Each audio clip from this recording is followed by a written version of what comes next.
중국의 경제가 지금 한 40년 만에 맞이하는 최대의 경제 위기라고 볼 수 있죠. 사실 이런 중국의 문제는 중국에서만 그치는 게 아니라 이게 우리 무역에도 이게 아주 직격탄입니다. 지금 중국 경제가 생각보다 지금 많이 힘들어요.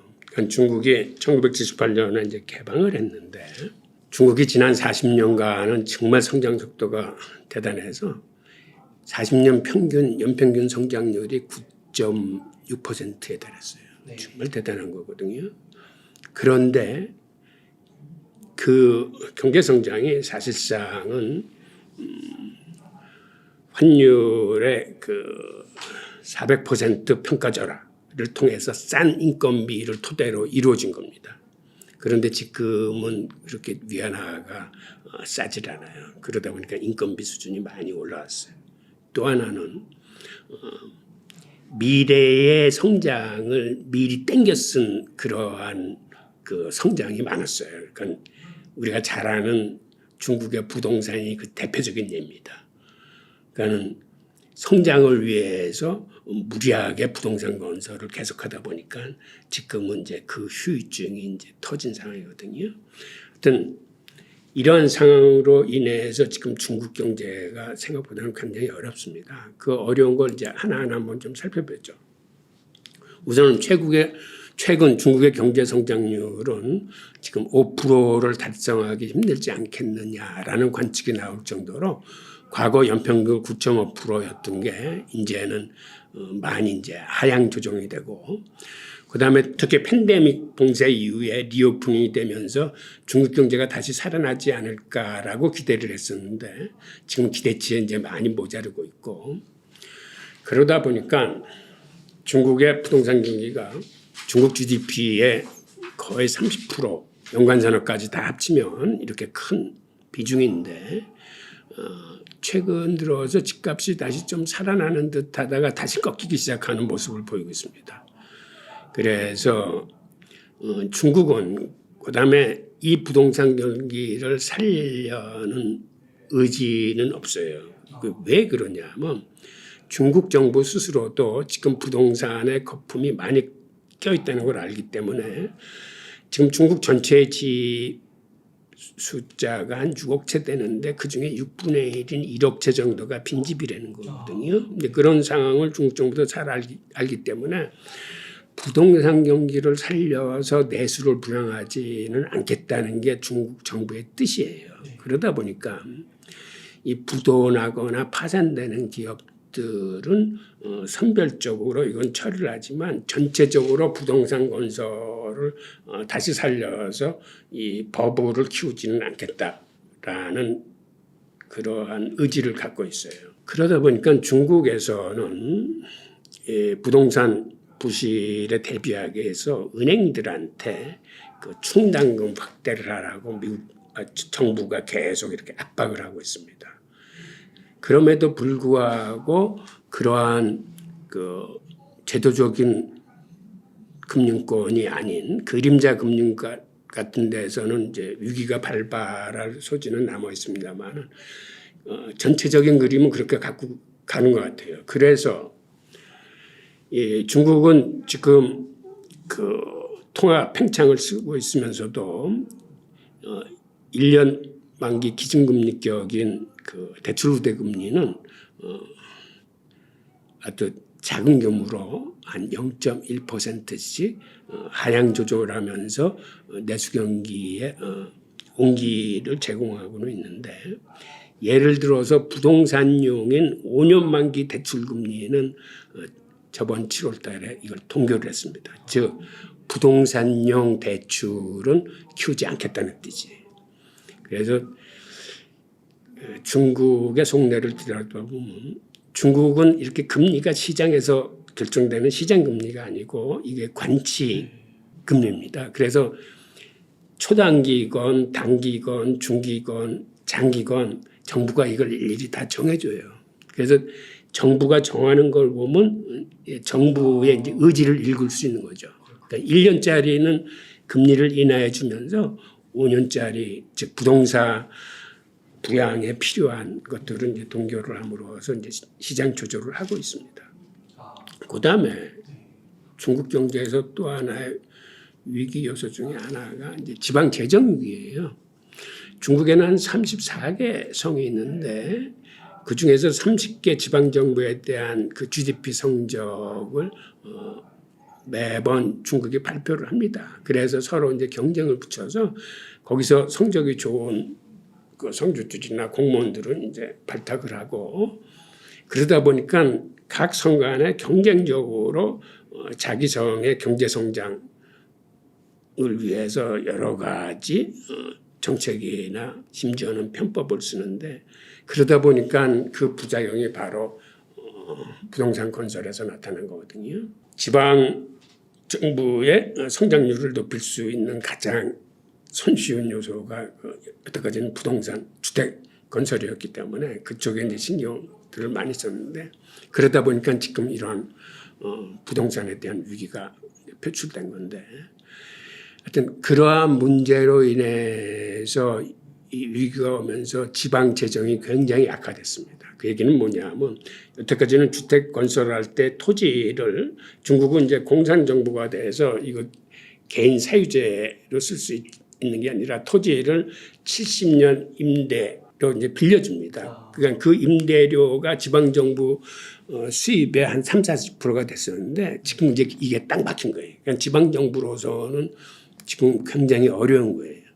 그래서 중앙정부에서는 이제 부동산 수입이 없으니까 그 토지 임대 수입이 없으니까 지방정부로 하여금 이제 지방채를 발행할 수 있게 허용을 해줬어요. 그런데 그 지방채조차도 그 인수할 곳이 마땅치 않으니까 지방금융공사가 그 지방정부가 발행한 지방채를 인수를 하고 있는데 그러니까 이건 어떻게 보면 일종의 어용인 거죠. 그러니까 시장에서 그게 자유롭게 수급이 맞춰서 돌아가는 게 아니라 인위적으로 짜고 치는 고스톱처럼 지방정부가 발행을 하면 지방금융공사가 그걸 인수하는 이런 스타일로 가기 때문에 이 문제는 좀 골마 들어가고 있다라고 이제 보여지고 그다음에 지방정부가 그동안 인프라 투자나 이런 것들을 위해서 이렇게 지방정부 산하의 그 공기업들을 많이 만들었습니다. 그리고 그러한 공기업들이 이제 인프라 투자를 하면서 회사채, 부채 같은 걸 많이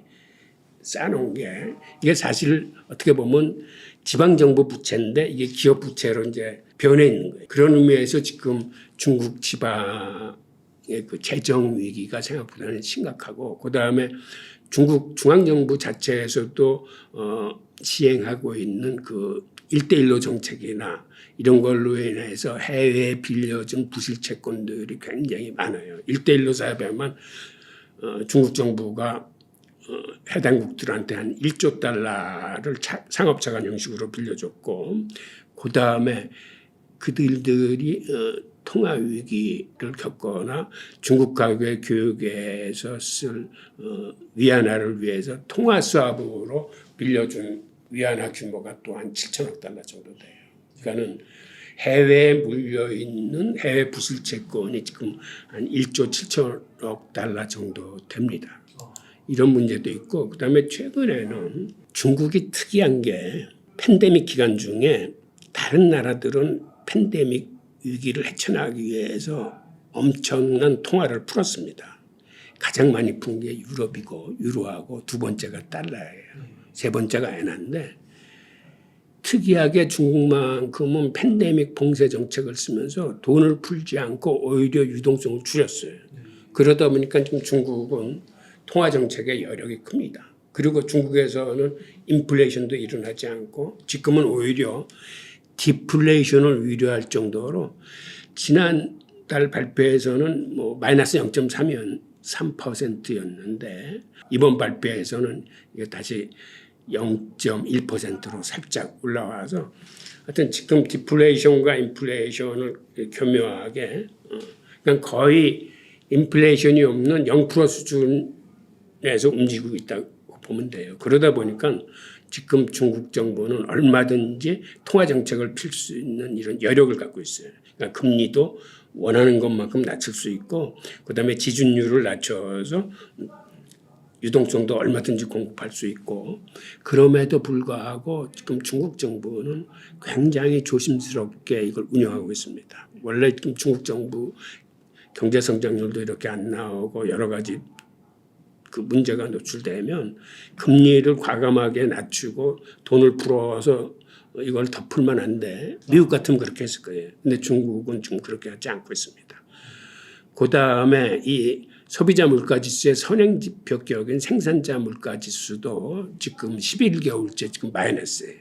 그러다 보니까 앞으로 중국은 오히려 디플레이션에 빠지지 않도록 지금 주의를 해야 되는데 사실 이거 디플레이션에 빠지지 않도록 하려면 금리를 더 낮추고 돈을 좀 더 풀어야 되거든요. 그럼에도 중국 정부가 그렇게 하고 있지 않은 큰 이유 중에 하나가 그렇게 돈을 풀다가 다시 부동산 경기가 살아나면서 버블이 덮이면은 이거는 나중에는 더 심각한 문제를 만들 수 있다라고 해서 중국 정부가 굉장히 조심하는 것 같아요.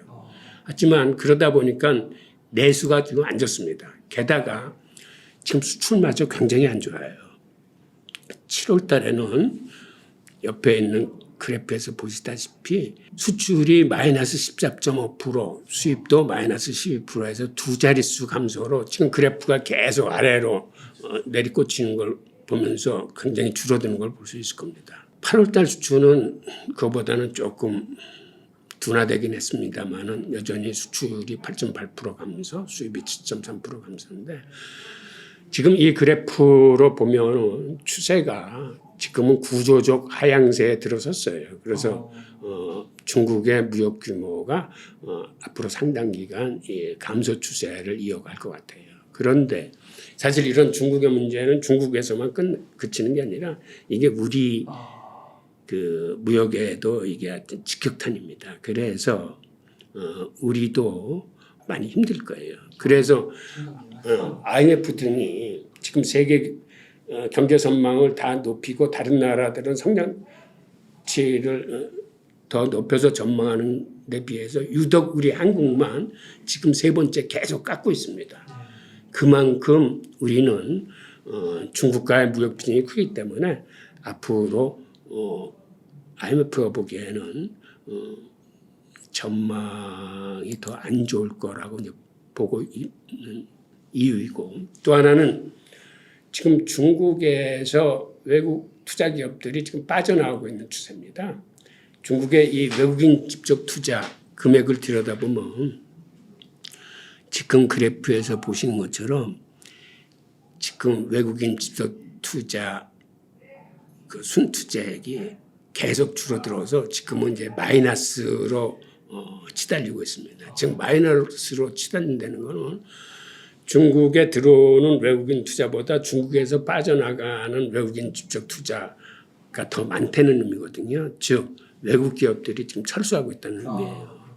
그런데 이게 수출 감소하고도 직결되어 있습니다. 중국은 중국 업체들이 만들어서 수출하는 것도 많지만 과거에는 외국 회사들이 중국의 싼 인건비로 그 제조하기 위해서 중국에 투자한 그 외국 업체들이 많거든요. 그리고 이 업체들이 수출의 상당 부분을 차지하고 있었는데 외국인 수출 기업들이 빠져나오면서 이게 중국의 수출 감소로 이어지고 이러한 추세가 지금 구조적 일시적인 현상이 아닌 구조적 현상으로 이제 자리 잡고 있기 때문에 앞으로 중국의 수출도 상당 기간 이 감소세를 계속할 것 같아요. 게다가 곧 중국에 대한 관광객이 굉장히 급감하고 있습니다. 코로나 이전까지만 해도 연 한 분기에 한 370만 명씩 중국에 들어가는 관광객들이 많았는데 지금 올해 들어와서는 이게 거의 없다시피 해요. 1분기에 한 5만 명. 1.4%. 그러다 보니까 중국 정부가 안 되겠다 생각을 해서 자기네들이 막았던 그 대외 관광 같은 것도 풀어줬습니다. 그러니까 서로 상호간에 방문객 숫자를 늘리기 위해서. 그래서 한국에 대한 단체 관광 비자도 풀었어요. 그러다 보니까 우리 제주도에서는 어떤 일이 생겼냐면 하루 만에 단체 비자를 풀자 하루 만에 중국 크루즈 50여 척이 제주도 입항 신청을 해가지고 이미 내년 3월까지 제주 입항 스케줄이 꽉 차버렸어요. 하루 만에. 그 정도로 이제 중국의 관광객들이 우리나라에 오는 숫자는 급격하게 늘어났는데 중국으로 들어가는 숫자는 굉장히 줄었습니다. 그러니까 내수 안 좋지, 지금 무역 안 좋지, 이렇게 서비스 수지인 이제 관광 수지마저 안 좋지 해서 중국의 경제가 안 좋은 이런 요소들이 한꺼번에 이렇게 다 몰아치고 있어요. 그러니까 지금 한 40년 만에 맞이하는 최대의 경제 위기라고 볼 수 있죠. 네, 진짜 세계의 공장이라고 불렸던 중국이 그리고 40년간 이렇게 잘 운영되어 왔는데 갑자기 이렇게 된 경기 부진을 겪게 된 근본적인 원인을 한번 정리해 주시면 어떨까요? 그 근본적인 원인은 그런 것 같아요. 그게 중국은 공산주의 국가고 사회주의 경제 계획을 운영하다 보니까 하여튼 지난 40년간은 나름대로 그 일사불란한 중앙정부의 지도하에 쉽게 왔는데 이 미중 패권 전쟁이 벌어지고 하면서 중국 정부가 그 외부 변수를 맞으면서 오히려 그런 과정에서 자체적인 국내 직결력이라 그럴까 어떤 통일된 사상을 결집하는 과정에서 공산주의자나 사회주의자들이 저지를 수 있는 오판들을 한 것 같아요. 그러니까는 시장은 사실은 자본주의 시장으로 여태까지 움직여 왔었는데 중국 정부는 이 40년간의 경제 성장에서 불거졌던 여러 가지 문제들, 예를 들어서 뭐 부동산 위기라거나 그 다음에 소득의 불균형이 심화된다거나 그 다음에 부익부 비입편중이 드러나서 사회적인 심리가 지금 안 좋게 흘러간다거나 하니까 이러한 거를 사회주의적인 시각, 공산주의 시각에서 다시 정리하다가 이제 몇 가지 실수를 했는데 우선 그게 시진핑이 오판한 것 중에 가장 중요한 게 공동 부유 정책을 내세우면서 자국 기업들 중에 대기업들, 특히 빅테크 기업들을 때리기 시작했습니다. 그래서 이제 국민들의 시선을 어떤 사회주의 방향으로 다시 모으려고 했는데 이게 첫 번째 실적이고 두 번째는 국진민태라는 걸 내세워서 국영 기업들이 앞에서 끌고 가고 이제 민간 기업들은 뒤로 물러나야 된다라는 이러한 전략이 사실상 민간 기업들을 홀대한 그런 결과를 낳았기 때문에 즉 기업의 자율적인 성장에 이게 많은 걸림돌이 됐어요. 그러다 보니까 민간 기업들이 그 성장을 하지 못하니까 중국에서 일자리 창출이 안 됩니다. 이게 가장 큰 실수 같아요. 그러니까 일자리 창출을 못한다는 게 지금 중국이 갖고 있는 가장 큰 문제고 그 다음에 이렇게 사회주의 계획 경제가 결국은 중앙정부가 주도하는 이런 경제는 실패할 수뿐이 없다는 거를 역사적으로 좀 보여주는 것 같아요. 그래서 중국 정부도 이게 뒤늦게 깨닫고 민간 기업이나 외국인 투자 기업에 대한 우대 정책을 앞으로도 계속 쓰겠다 그러는데 이미 이게 늦은 것 같아요. 그러니까 이미 사회주의의 어떤 본색이나 이 본질을 본 외국인 기업이나 민간 기업들은 이제 중국 시장에서 발을 빼기 시작했는데 지금 뒤늦게 이걸 붙잡으려고 그러는데 그게 안 되는 것 같아요. 그러니까 민간 기업들도 회사 키워봤자 나중에 공산당 말 한마디면 순식간에 회사가 날아갈 수도 있고 뺏길 수도 있고 그다음에 외국인 기업들도 이게 자본시장 논리로 돌아가는 시장이 아닐 수 있다. 빨리 예를 들어서 인도 등이나 다른 데로 옮겨서 안전한 시장을 택해야 되겠다고 해서 이제 외국 기업들도 철수를 하면서 하여튼 그 1인 독재의 공산당 정치가 이렇게 경제 분야에도 큰 충격이나 실수를 하고 있다는 걸 지금 중국 정부가 보여주는 것 같아요. 최근에 들어와서는 중국 정부는 언론에다 재갈을 물렸습니다. 그러니까는 인민들이 소요될 수 있는 단어는 쓰지 마라. 즉 디플레이션, 경기 침체, 경기 부진 이런 용어 자체를 못 쓰게 막았어요. 그리고 실업률을 발표하면서 청년 실업률이 7월 달에 21.3%가 나왔는데 앞으로 그런 청년 실업률이라는 단어도 쓰지 말고 청년 실업률 자체를 앞으로는 발표하지 않겠다고 그랬어요.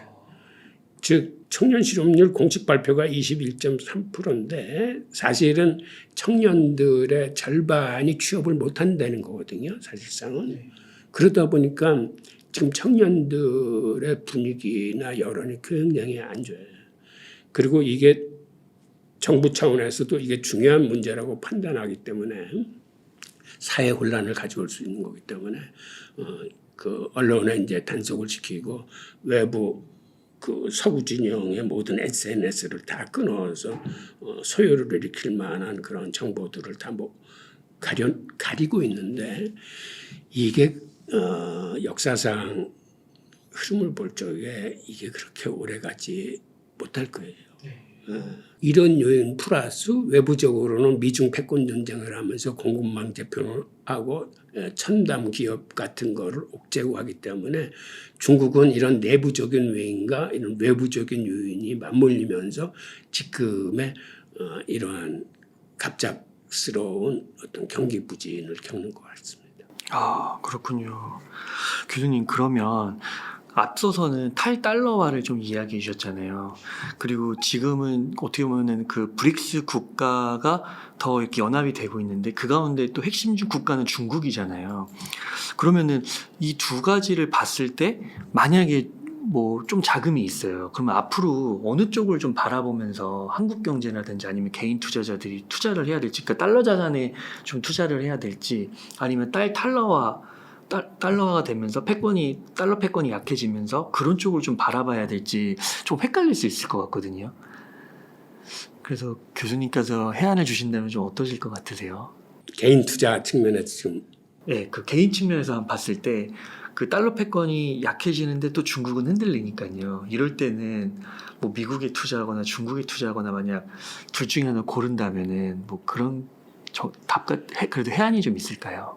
나홀로 강세를 보이고 있는 건 사실은 미국입니다. 아시다시피 미국은 세계에서 유일하게 경제가 화랑인 나라예요. 그런데 그러한 나홀로 강세를 보이고 있는 미국조차 앞으로 예상되는 경제는 안 좋은 지표들이 많이 나오고 있어요. 그래서 미국 경제는 지금의 경기 침체나 위기를 당하지 않고 노랜딩으로 갈 수 있다라고 생각하는 일부 전문가와 더불어 경기 침체는 피할 수 없다라고 얘기하는 이제 많은 전문가들이 있어요. 그러다 보니까 지금은 잘 나가지만 앞으로는 위험할 수 있다라는 이제 분위기를 갖고 있죠. 게다가 지금 중국은 방금 말씀드린 것처럼 지금 전방위적인 어려움을 겪고 있고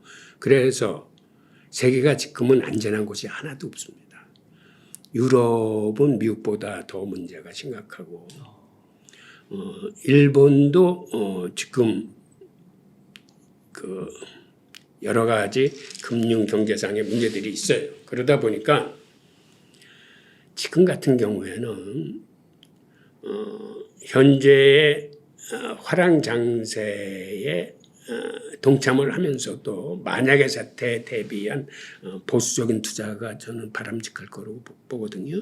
그건 얘기는 무슨 얘기냐면 갖고 있는 자금의 한 50% 정도는 분산 투자를 하고 그 분산 투자라는 것도 그 지역별로 예를 들어서 미국, 한국, 중국 이렇게 이제 나눠놓고 또 50%는 현금성 자산을 갖고 있음으로써 언제 어디서 위기가 터지더라도 방어할 수 있는 방어막을 같이 쌓음으로써 즉 올라가는 화랑장세에는 어느 정도의 열매를 같이 따면서 만약에 터질지 모르는 금융위기나 돌발 변수에 대해서는 자기의 자산을 보장할 뿐만 아니라 오히려 위기를 기회로 삼아서 큰 돈을 벌 수 있는 현금을 반 정도는 보유해 둬야지 지금 같은 이러한 상황에 맞는 투자 전략이 아닌가 하는 생각을 합니다.